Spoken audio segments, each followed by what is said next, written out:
Ellas en las urnas. Mujeres en la política. El acontecer actual rumbo a las elecciones de 2024.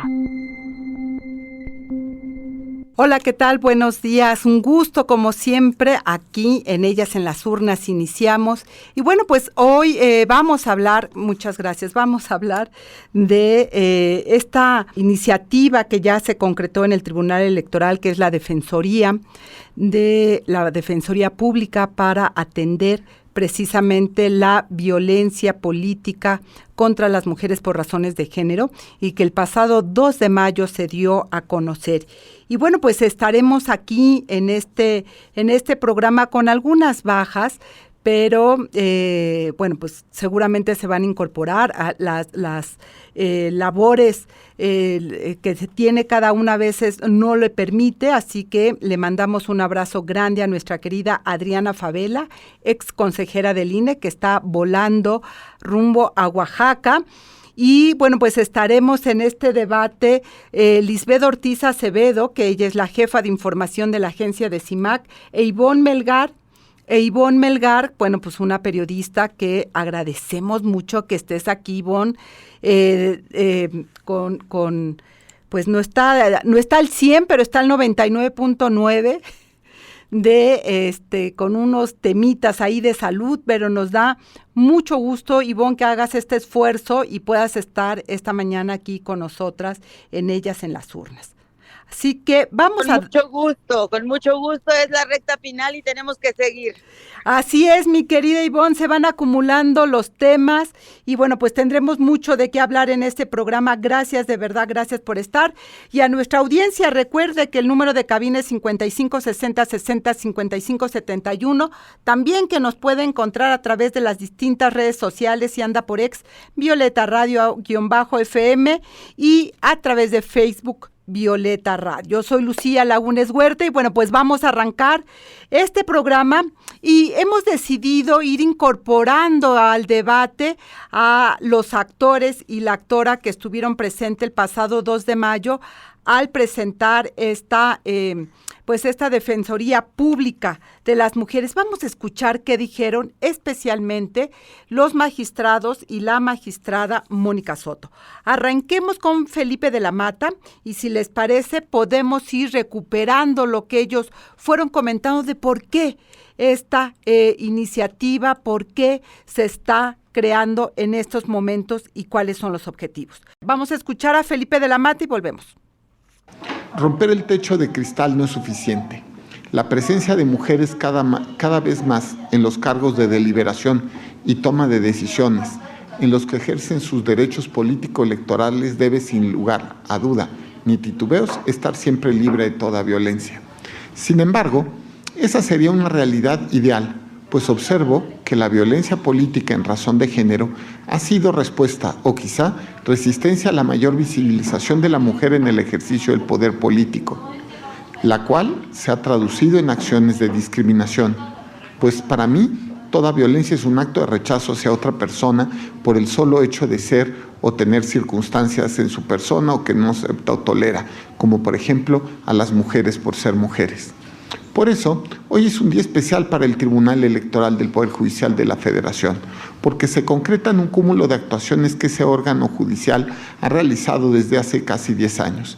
Pues a pesar de no existir ni siquiera el concepto de violencia política de género en la legislación, se adelantó junto con otras instituciones estatales para crear un protocolo de actuación para atender este tipo de violencia contra las mujeres.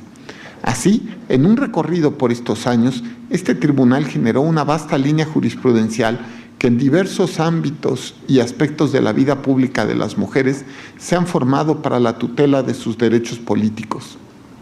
Ese conjunto de precedentes contribuyó y fue incluido en la tan esperada reforma de 2020 sobre violencia política de género. Y es que urgía desde décadas la nominación de prácticas y experiencias deseables y no deseables en la legislación de BPG, la cual, si bien fue integral, aún así, la justicia electoral en los 4 años posteriores a esa reforma ha construido y completado las líneas jurisprudenciales. Tan solo en el combate a la inhibición de la BPG, este tribunal se ha permitido investigar, estudiar, aportar y sancionar, porque las sentencias sobre el tema están encaminadas no solo a resolver un caso, sino en reparar y prevenir contextos de violencia generalizada en todos los ámbitos del ejercicio de los derechos políticos. Como lo hemos visto en los casos que nos ha tocado resolver, las consecuencias de la BPG incluyen no solo la exclusión y fragmentación de los derechos, la reducción de la participación política y la minimización de las mujeres como sujeto político, sino también la restricción, coacción y privación arbitraria de la libertad, la limitación de las capacidades y oportunidades tanto en el ámbito público como en el privado. Por toda esa labor, hoy se concretiza un eslabón ausente. A pesar de las acciones que este tribunal ha realizado durante años, la Defensoría Pública Electoral especializada en la atención de asuntos de violencia política en razón de género, que en su orientación, asistencia jurídica y representación de las mujeres se asegura la justiciabilidad y el pleno ejercicio de sus derechos. Y es que la implementación de la violencia, de la implementación de la reforma de la violencia sobre las mujeres, contra las mujeres en razón de género, se ha evidenciado obstáculos que no se previeron en ella, como es la discriminación en el acceso a asesoría jurídica calificada, elemento fundamental de la tutela judicial efectiva.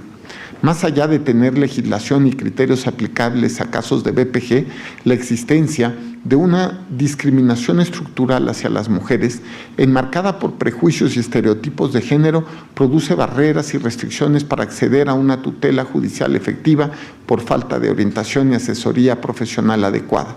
Es por esa razón que celebro la creación de esta defensoría, que sirva para que toda víctima de BPG tenga un lugar a donde acudir y pueda tener un efectivo acceso a la justicia. Pues ya estamos de regreso aquí en esta emisión.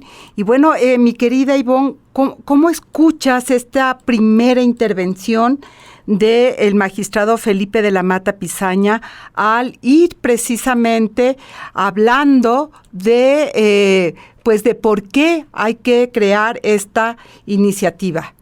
El magistrado de la Mata Pizaña es un aliado clave en la Sala Superior del Tribunal Electoral del Poder Judicial de la Federación, uno de los 5 que ahora lamentablemente hay solamente 5 en esta sala, deberían ser 7, pero su enfoque me parece muy bien plasmado en este mensaje, que qué bueno que nos compartiste, Lucía, Liz, porque creo que resume la mirada desde la cual deben defenderse los derechos humanos.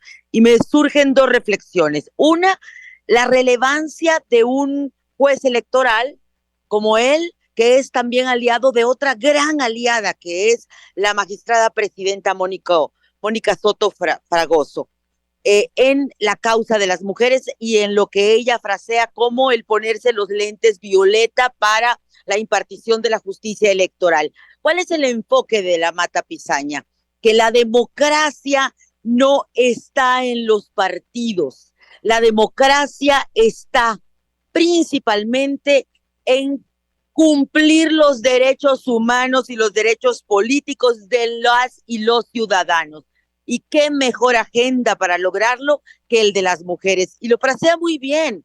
No basta con las leyes, porque estamos advirtiendo problemas estructurales que se reflejan en esa negativa de concretar esos derechos en asuntos que aparentemente son sutiles, como el financiamiento, la capacitación y también el cumplimiento de acuerdos políticos que se toman al interior de las instituciones partidistas. Creo que eso por un lado es muy relevante y por otro, creo que esta gran batalla que está dando el tribunal al concretar esta defensoría bajo la concientización y el hacerse cargo de que no es suficiente el marco jurídico, también Liz, Lucy, nos confirma la relevancia de un poder judicial autónomo e independiente y cómo el golpeteo que hay desde una visión del partido gobernante hoy, de que el bloque de constitucionalidad que se asumió desde la reforma de derechos humanos en 2011 en México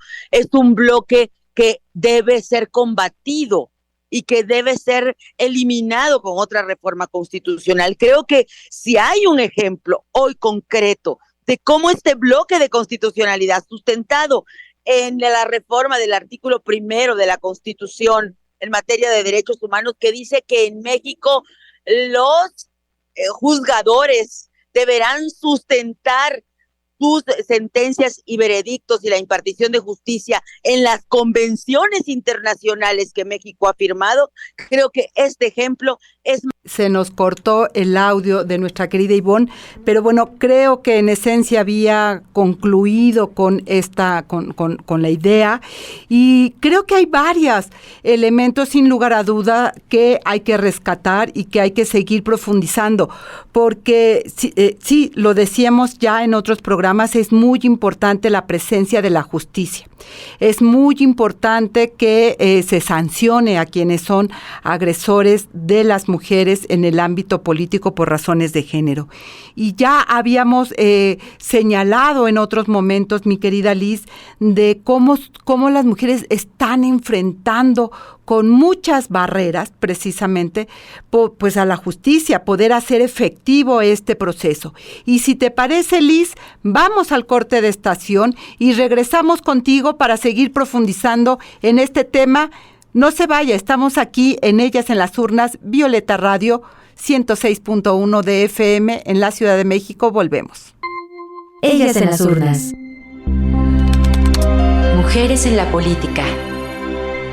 El acontecer actual rumbo a las elecciones de 2024. Y ya estamos aquí de regreso en Ellas en las Urnas. Recuerde, 55 60 60 55 71. Gracias a Ana Miriam Valdés por estar conectada, Erandi Jim y Tía Car por estar conectadas aquí en este programa a través de las redes sociales.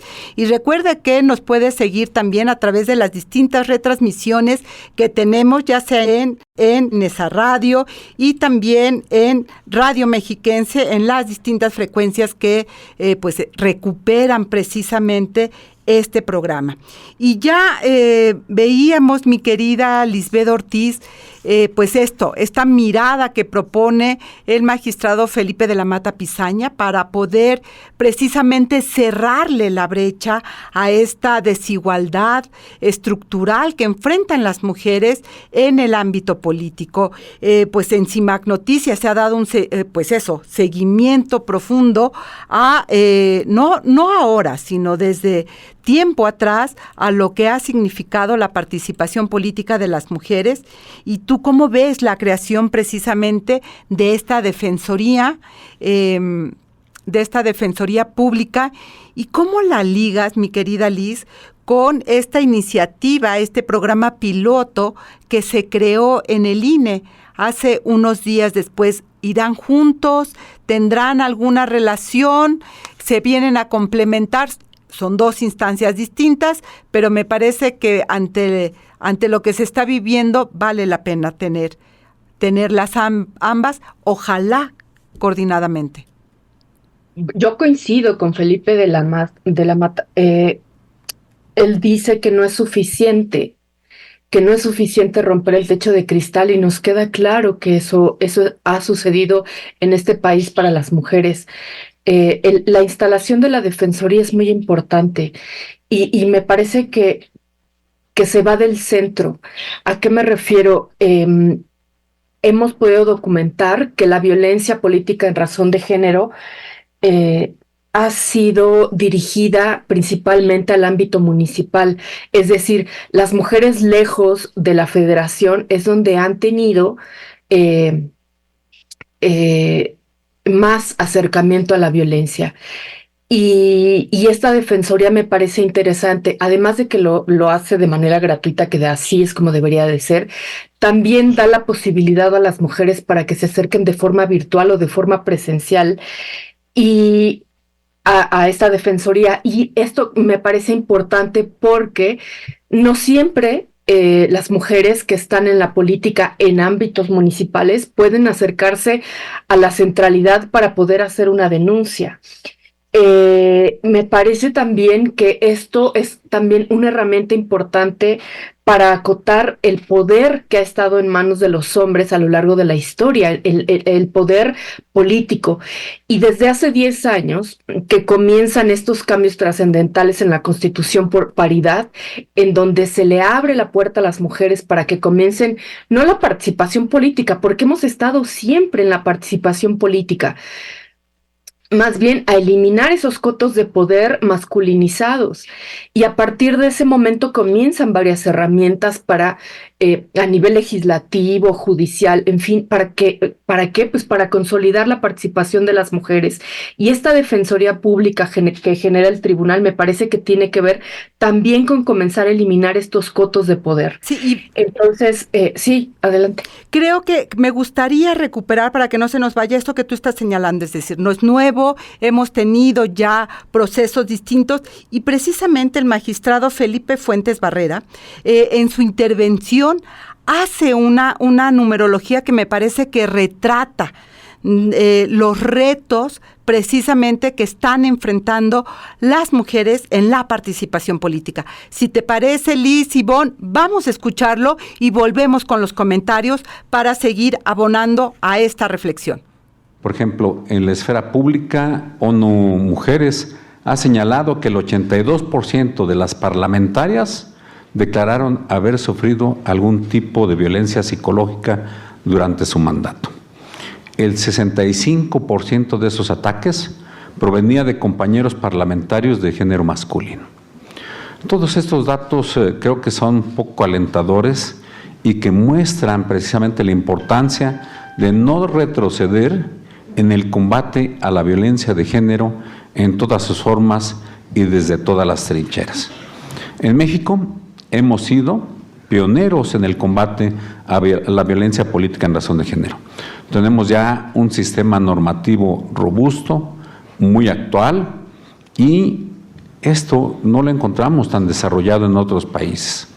Los tribunales electorales de todo el país hemos sido quienes desde el principio hemos construido con los años ese gran entramado jurídico y normativo que ha tratado de atacar este fenómeno social. Esta integración del Tribunal Electoral del Poder Judicial de la Federación, en especial, ha sido aliada de las mujeres en todo momento. Incluso, y ya lo he dicho, a nuestra institución hoy la lidera la magistrada de los lentes violeta, quien siempre ha impulsado la igualdad.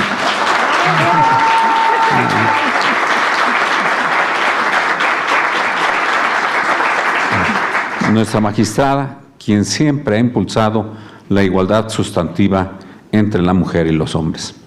Hemos creado, ustedes saben, un registro de personas sancionadas por violencia política en razón de género. Hoy, con 389 registros y 343 personas sancionadas, y que nos ha servido para monitorear y castigar este fenómeno social. En esta elección se nos siguen presentando retos y por eso digo que no podemos bajar la guardia. El INE advirtió el 27 de marzo de 2024 que existe un aumento de quejas por violencia política en razón de género. Y un dato muy relevante es que el 88% de esas quejas se dan en el espacio digital. El INE también nos reporta que del total de 402 quejas por violencia política en razón de género, 234 tuvieron que remitirse al ámbito local.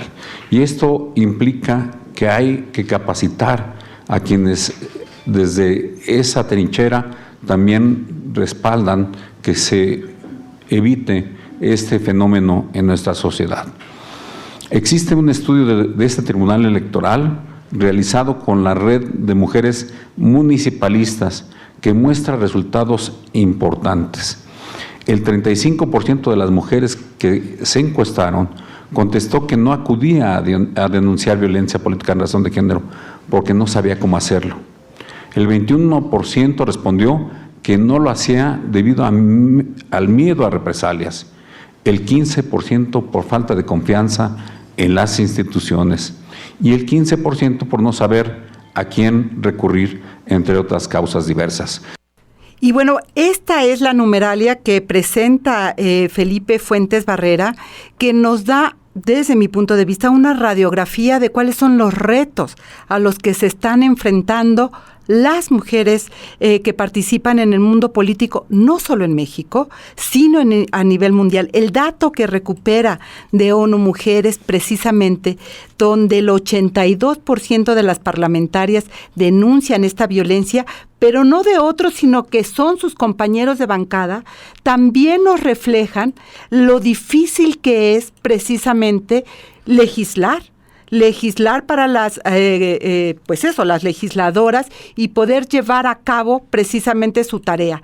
Querida Ivonne, si quieres hacer una primera reacción a vamos a ir, Liz, recuperamos, parece que nuestra querida Ivonne tiene ahí una dificultad, pero vamos a recuperar esta primera reflexión. Tenemos 2 minutos antes de irnos al corte, porque lo que nos revela, me parece, es estos retos, y tú lo señalabas en tu comentario, hablabas de las instancias municipales, que coincide con esto que está diciendo Felipe Fuentes Barrera en cuanto a los retos que se están enfrentando en este proceso electoral, precisamente con el aumento de la violencia política contra las mujeres por razones de género. Sí, es muy dolorosa la cifra que da 82% de parlamentarias quienes han sufrido violencia política. Pues es abrumador el número, y bien lo decían en esta sesión, concretar esta defensoría era parte de un eslabón que estaba ausente, que era necesario. Yo espero que estas iniciativas puedan irse mucho más allá de este proceso electoral del 2024, porque precisamente el que decías, este programa piloto de acompañamiento a mujeres en la política que implementó el INE, pues empezó el 1 de marzo, pero acaba en el mes de octubre. Y sin duda hay un sexenio que se nos viene con amplia participación de las mujeres. ¿Por qué? Pues porque van a ser 10,000 cargos que van a ser ocupados por mujeres, al menos 10,000 cargos. Y necesitamos ampliar esto. No hubo presupuesto extra, es decir, es dentro del mismo marco presupuestal que tienen las instituciones.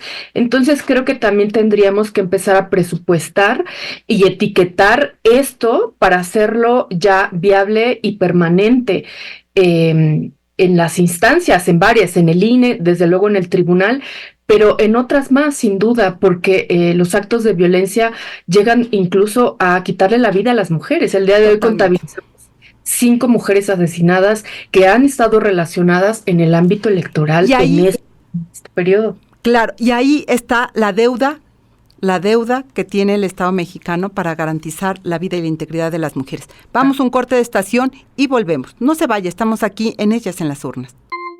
Ellas en las Urnas. Mujeres en la política. El acontecer actual rumbo a las elecciones de 2024. Ya estamos aquí de regreso, pues aquí en Ellas en las Urnas, Violeta Radio 106.1 de FM. Recuerde nuestros números de cabina 55 60 60 55 71 y también nuestras redes sociales, si anda por ex, @Violeta Radio_FM, y si anda por Facebook, Violeta Radio es la forma en que nos va a encontrar. Y bueno, ya lo decía Felipe Fuentes Barrera, mi querida Liz. Uno de los grandes retos en nuestro país es que entre el 15%, bueno, que si lo sumamos es realmente el 30%, 15% de las mujeres que han vivido violencia política por razones de género no saben cómo hacer la denuncia. Y 21% tienen miedo. Ese dato a mí me parece muy, muy fuerte. Y el otro 15%, por eso yo decía, se sumaba el 30, el 15% que no tiene confianza en las instituciones, y un 15% que no sabe cómo hacer esto. Me parece muy fuerte. Si sumamos las que tienen miedo, las que no lo saben hacer, las que no confían en las instituciones, vemos la enorme desprotección que tienen las mujeres que están participando en política, y tenemos ejemplos variados. Decíamos hace 8 días, 217 candidaturas que renuncian en Zacatecas de manera masiva, y la institución estatal electoral dice es por razones personales y no va más allá. Tenemos el tema de la presidenta del Instituto Estatal Electoral y Participación Ciudadana de Oaxaca, a la cual la están violentando, le están acusando, y el Contralor toma el cargo y al asumir las funciones que le tocaban a esta mujer, que además es una mujer indígena afromexicana. El caso que ustedes mismos, el de la diputada Arcos, que también ha denunciado lo que ha pasado en términos del Partido Revolucionario Institucional, el PRI, pero tenemos a Movimiento Ciudadano, que hemos documentado y que ha hecho varias, y que lo más reciente está también, que lo comentábamos en días pasados, esta carta pública de Ni Calladas ni Sumisas, donde las mujeres militantes de Movimiento Ciudadano dicen basta, ya, queremos que el partido cumpla.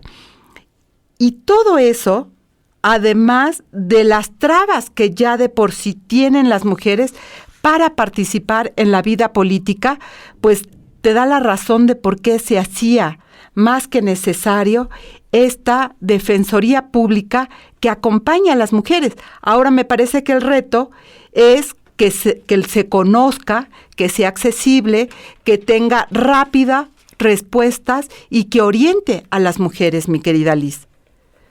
Ese es un punto clave.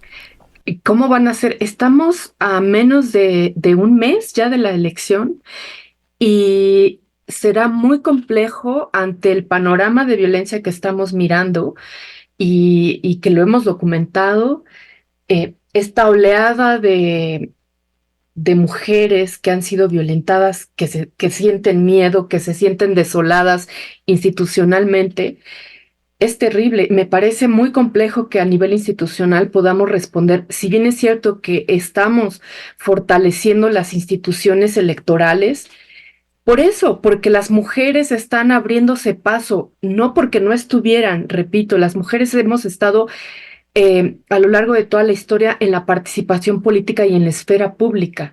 Lo que ha sucedido es que no nos han contado los documentos oficiales, nos han quitado los nombres de ahí, pero ahí hemos estado.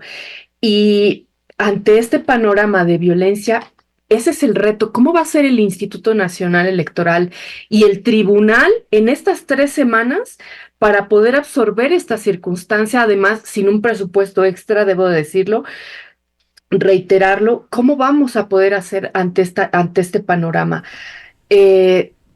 A mí me parece que son herramientas incipientes que van iniciando, necesarias, pero que tienen que ir escalando, porque sin duda, ¿cómo haremos? Si estamos hablando de los por lo menos 10,000 cargos que ocuparán las mujeres y lo cruzamos con estos porcentajes, ¿qué cantidad de mujeres están viviendo el día de hoy una violencia política en razón de género y que a la vez siguen contendiendo en sus candidaturas y además están intentando resguardar la vida? Sobrevivir, mi querida Liz. La integridad, exactamente. Ya lo decías tú, 5 mujeres asesinadas en este proceso electoral que están relacionadas con su tarea política. Eso me parece que es el drama de lo que realmente estamos viviendo. Ivonne Melgar, ya estás de regreso aquí, nos da mucho gusto. ¿Cómo miras este proceso? Los datos que da Felipe Fuentes Barrera, me parece que es la radiografía numeral de lo que están enfrentando las mujeres para sobrevivir a sus partidos políticos y a su decisión, a su derecho, como lo señalabas, de participar políticamente en estos procesos electorales. Me parece fundamental, queridas Lucy y Liz, que un magistrado electoral como Felipe Fuentes Barrera, que va a calificar la elección presidencial, que van a revisar, que son la máxima instancia ante todas las quejas que se están presentando y se van a seguir presentando en este proceso que nos lleva a las urnas el 2 de junio, me parece fundamental, central, que asuma este contexto. Creo que las feministas, desde las trincheras que nos ha tocado visibilizar la desigualdad, siempre estamos anteponiendo la realidad a las hipotéticas realidades alternas que quienes niegan los derechos de las mujeres pretenden pues fijar en la conversación pública. Y creo que es un gran paso, es un salto cultural, diría, que un organismo del Estado mexicano que garantiza la equidad, la certeza, el acceso de los derechos políticos, como es el Tribunal Electoral del Poder Judicial de la Federación, más allá de la letra abstracta de la ley, asuma la realidad numérica de una desigualdad estructural y lo haga señalando que es necesario que esta institución se ponga a la altura del construir el andamiaje que hace que estructuralmente hoy esas leyes no se puedan cumplir. Entonces sí, creo que es una gran noticia lo que hemos atestiguado la semana pasada en el Tribunal Electoral del Poder Judicial de la Federación, y yo insisto, no pude terminar por problemas técnicos mi última idea, que este es el mejor ejemplo de por qué debemos preservar la autonomía del Poder Judicial. Absolutamente, y creo que este es también parte de las tareas. Escuchándote en términos del salto cultural, pensaba también en Eufrosina. Por supuesto. ¿Cuántas Eufrosinas hay en este México que no saben cómo defender sus derechos políticos y que quedan a la merced de un grupo de hombres que, por supuesto, les van a poner todas las barreras que puedan y que van a vivir en una enorme frustración por no ejercer precisamente sus derechos políticos, mi querida Ivonne? Qué bueno que tocas el tema de nuestra queridísima Eufrosina Cruz, diputada federal, pero pues la mujer que logró con su movimiento en Oaxaca, pues llevar incluso una reforma, ¿no?, constitucional, y llevar hasta las Naciones Unidas pues esta agenda de cómo los usos y costumbres de los pueblos originarios no podían estar en contra de los derechos de las mujeres. Y ella, acabamos de platicar justo hace una semana con ella, Liz, Lucía, sobre las batallas que siguen pendientes. Y una de las batallas que sigue pendientes, que ella está muy preocupada, es que no se ha firmado la Convención Internacional en México, no se ha suscrito por parte, es decir, no se han hecho las leyes derivadas de esa convención y no se ha firmado la convención para que la trata y el matrimonio infantil, por ejemplo, sea equiparable y castigado y penalizado, porque esa es la puerta al turismo sexual y al abuso sexual infantil. Entonces, es otro ejemplo de cómo hay una luchadora que empezó con la defensa de sus derechos y luego se convierte en una defensora de otros derechos y que está apelando a este bloque de constitucionalidad que, yo insisto, es el paraguas de este tipo de decisiones que se toman ahora en el Tribunal Electoral para decir, más allá de lo que dicen las leyes, hay unas convenciones internacionales, hay una CEDAW que nosotros debemos cumplir.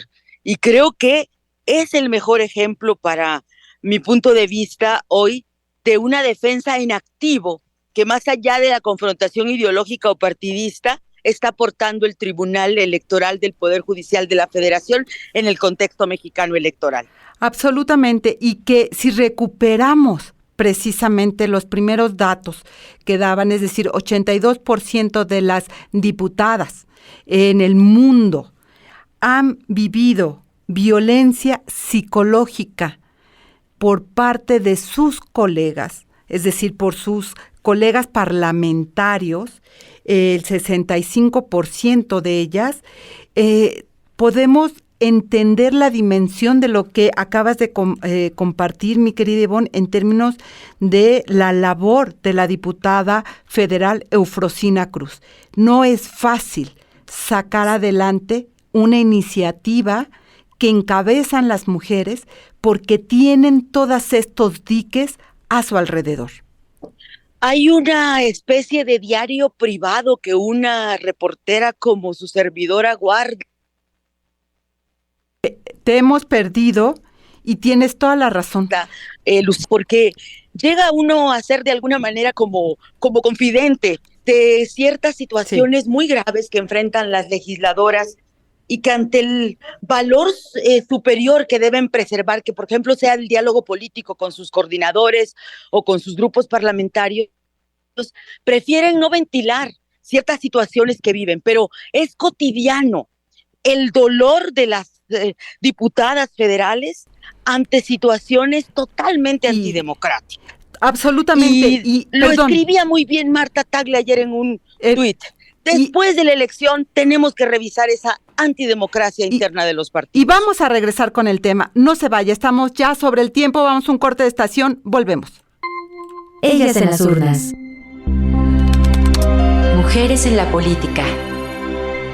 El acontecer actual rumbo a las elecciones de 2024. Y bueno, estamos ya en el último bloque de Ellas en las urnas aquí en Violeta Radio 106.1. Vamos a cerrar esta revisión que estamos haciendo de esta Defensoría Pública con las palabras de precisamente la presidenta del tribunal, Mónica Soto Fregoso. Volvemos. Se ha creado por primera vez en América Latina una Defensoría Pública Electoral especializada en la atención de asuntos de paridad y violencia política en razón de género para las mujeres. Y quiero comenzar por recordar que la Convención Interamericana para sancionar, prevenir, sancionar y erradicar la violencia contra las mujeres establece que los estados que forman parte de ella, como el Estado mexicano, deberán actuar con debida diligencia para prevenir, investigar y sancionar la violencia contra las mujeres, así como establecer los mecanismos judiciales y administrativos necesarios para asegurar que las mujeres violentadas políticamente tengan acceso efectivo al resarcimiento y reparación del daño u otros medios de compensación justos y eficaces, así como suministrar los servicios especializados apropiados para su atención. México ha sido pionero en la lucha por la igualdad de género, que ha implicado una historia larga y progresiva, que ha dado resultados importantes. Así es esta defensoría, la creación de la misma, resultado precisamente de un mecanismo esencial para garantizar la participación de las mujeres en condiciones de igualdad y libres de violencia, tanto en los procesos electorales como en el ejercicio de los cargos de elección popular, siendo un logro más en la lucha por la erradicación de la violencia política contra las mujeres en razón de género. La Defensoría Electoral para Mujeres responde a una serie de exigencias históricas que durante varios años formularon diversas organizaciones de mujeres, al considerar que era indispensable contar con una defensoría especializada en la atención de las mujeres que han sufrido violencia política en su contra por el hecho de ser mujeres, o bien han sido afectadas por la vulneración al principio de paridad entre los géneros. Frente a esas agresiones, ha sido difícil contar con personas profesionales y especializadas que puedan defenderlas oficialmente. Y ya estamos aquí de regreso en Ellas en las urnas, 106.1 de FM, y ya lo decíamos precisamente en los bloques anteriores, esta importancia, uno, de una investigación, un actuar diligente de las autoridades. No podemos esperar 60 años, no podemos esperar 50 años a que termine el proceso para hacer sancionar a los agresores, pero el otro elemento que me parece muy importante es que no se limita esta defensoría al proceso electoral, sino que va a acompañar a las mujeres que ya asuman los cargos precisamente de si por alguna razón viven esta violencia. Y uno esto, mi querida Liz, mi querida Ivonne, con lo que ya señalaba de este post que hacía Marta Tagle en términos de la importancia de transformar los partidos políticos. Ella lo dice, coincido, todos están cortados con la misma tijera y las mujeres en estos partidos políticos se ven limitadas a hablar. Esta comunicación pública de mujeres de Movimiento Ciudadano, algunas de las que firmaron para decir ni sumisas ni calladas, está respaldadas por muchas otras, lo dice también Marta, por muchas otras que hoy no pueden hablar. Y de eso precisamente nos dice la numeralia de el magistrado, donde dice no se denuncia por miedo, porque sabemos que las represalias vienen después, y lo dijimos muy al inicio del nacimiento de ellas en las urnas, cuando vimos la conformación de las candidaturas. Y dijimos, aquí faltan mujeres fundamentales, como la propia Marta Tagle, por decir un hombre solamente, pero muchas otras que tendrían que estar presente en el escenario político no van a estar, porque los patriarcas de estos partidos cobraron facturas, mi querida Ivonne. Sí, Lucy, a mí me llamó mucho la atención, me gustó mucho la nota del País ayer, domingo, 5 de mayo, porque fue el conducto que encontraron. Las líderes más consolidadas y mayores de Movimiento Ciudadano para hacer alianza con las jóvenes que habían difundido este comunicado del que dimos cuenta hace 2 semanas en este mismo espacio.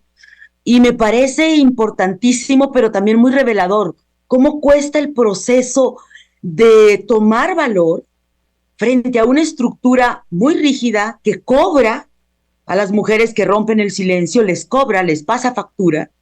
Y bueno, como esta vez, de acuerdo con esta nota, Patricia Mercado, Amalia García y Marta Tagle, junto con otras mujeres, también se suman a estas jóvenes y dicen, sí, es importante que no se tomen vendetta contra ellas, que Jorge Álvarez Maínez se dice, según la nota, está consciente, lo sabe, dice que no está en sus manos resolverlo, ojalá se pronunciara como aspirante a la presidencia de la República sobre ese caso. Ahí la nota es cuidadosa con él, pero de todas maneras me interesa mucho este punto de quiebre, porque creo que da cuenta de lo difícil que es romper el silencio, pero cómo al final la sororidad y la capacidad de irnos sumando a las mujeres que logran romper el cerco o que intentan romper el cerco o que visibilizan desde una nueva generación, desde generaciones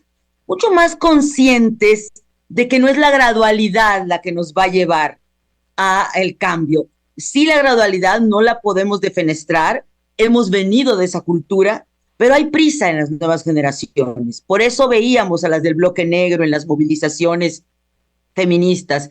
Entonces tenemos que encontrar códigos combinados, donde esta lógica de, pues es que mira, el líder es mayor y pues tenemos que entender que ya no va a cambiar porque ellos son mayores.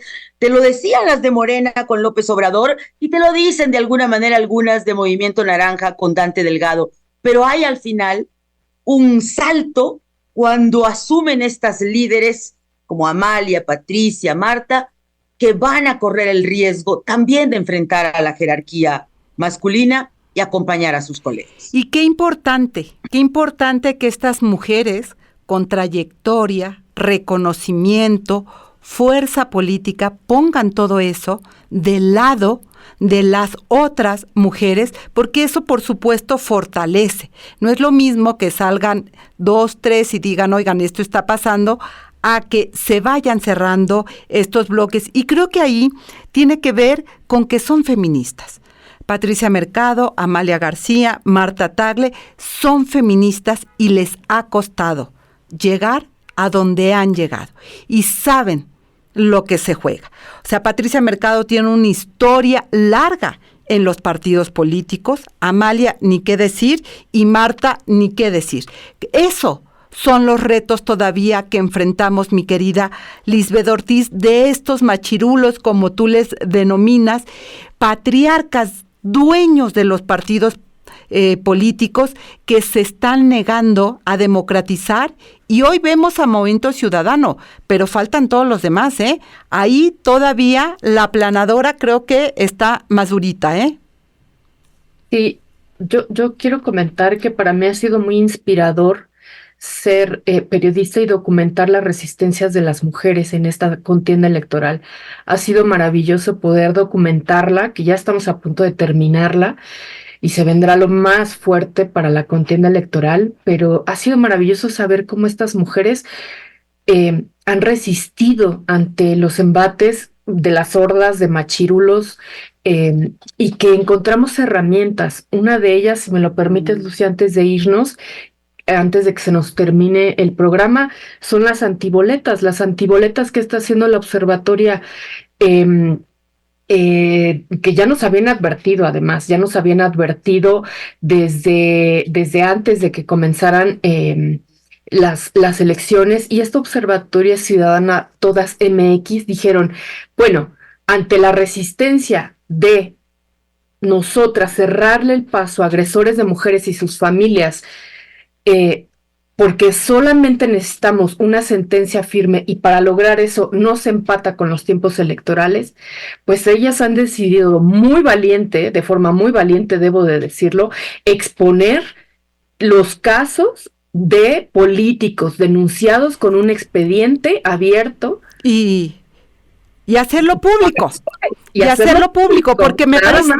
Claro, porque esa es parte de la sanción social que tenemos que ir construyendo. Este salto cultural del que hablabas, Ivonne, tiene que ser acompañado por la sociedad, y una forma precisamente son estas antiboletas que podremos recuperar si gustan en el siguiente programa, porque para variar, ya se acabó. Tenemos mucho todavía por seguir hablando, porque sí, se acaba el proceso electoral, pero viene otra parte de la vida política que también hay que dar acompañamiento. Gracias, Ivonne Melgar, gracias, Liz, por estar esta mañana, y pues gracias también a Lucero Zamora, Saraí Nicanor, Marlene Galván, que realizó las cápsulas que escuchamos y la selección musical. Yo soy Lucía Lagunes Huerta, hasta pronto, chao. Ellas en las urnas. Mujeres en la política. El acontecer actual rumbo a las elecciones de 2024.